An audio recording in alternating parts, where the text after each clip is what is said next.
शिक्षाप्रद एवं प्रेरणादायक कहानियों की कड़ी में सुनते हैं आज की कहानी।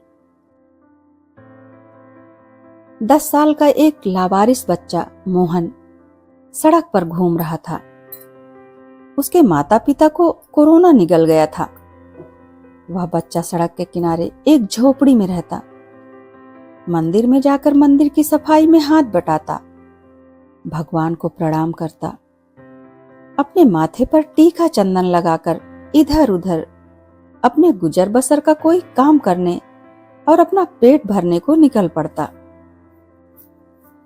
मोहन हमेशा खुश रहता और पूरे समय भगवान की भक्ति में सराबोर भजन गाते रहता।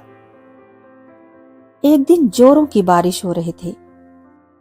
वह लड़का अपने झोपड़ी से निकला, अपने रूटीन के अनुसार मंदिर गया, साफ सफाई करवाई, भगवान को प्रणाम किया और बारिश का आनंद लेते हुए रास्ते पर उछलते कूदते भजन गाते हुए चला जा रहा था।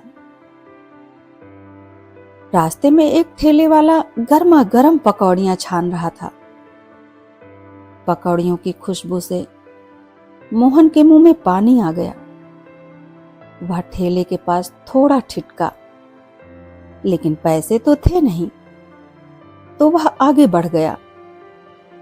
ठेले वाले ने मोहन को देखा तो पता नहीं उसके मन में क्या आया।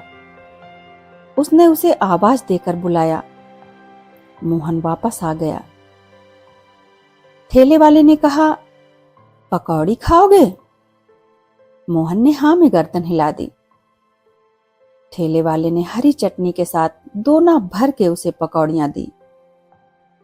मोहन ने बड़े ही चाव से पकौड़ियां खाई और सच्चे मन से उस ठेले वाले के लिए भगवान से प्रार्थना की। गर्मा गर्म पकौड़ियां खाकर उसका मन और खुश हो गया था। वह बारिश में भीगते उछलते कूदते चला जा रहा था। तभी उसके बगल से 2 लड़के गुजरे जो किसी रईस खानदान के लग रहे थे। मोहन के कूदने से एक लड़के के कपड़ों पर कीचड़ उछलकर पड़ गया। अब दूसरे लड़के ने मोहन को पकड़ा और एक जोरदार तमाचा जड़ दिया। कहा, अंधा है क्या? तुझे दिखाई नहीं देता? मोहन दूर जाकर गिरा। उसका कान सुन्न हो गया। वह दोनों लड़के गालियां बकते हुए आगे बढ़े ही थे कि एक लड़का किसी पत्थर से टकराकर वहीं सड़क पर धड़ाम से गिर गया। उसका सिर फट गया और खून बहने लगा। मोहन कुछ देर तक वहीं अवाक खड़ा रहा, फिर आंसू पोंछते हुए अपनी झोपड़ी की तरफ चुपचाप बढ़ गया। लोग इकट्ठे हो गए। उन्होंने उस लड़के को उठाया। खून बहता ही जा रहा था।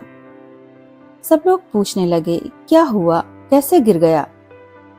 तो दूसरा दोस्त गालियां बकते हुए बोला, इस फटीचर के कारण मेरे दोस्त को चोट लगी है, इसे तो मैं बाद में देख लूंगा।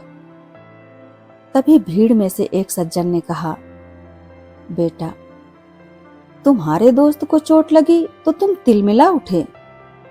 मोहन तो पूरी बस्ती के साथ साथ भगवान का भी दोस्त है।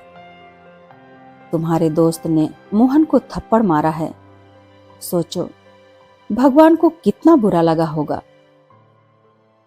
दोस्तों, हमारी दौलत, जमीन जायदाद के हिस्सेदार हो सकते हैं, लेकिन हमारे कर्मों का हिस्सेदार कोई नहीं होता। हम जैसे भी कर्म करते हैं वह घूमकर हमारे पास जरूर आता है। भले ही समय लग सकता है, लेकिन वापस आता जरूर है। इसलिए जो भी करें, अच्छा करें।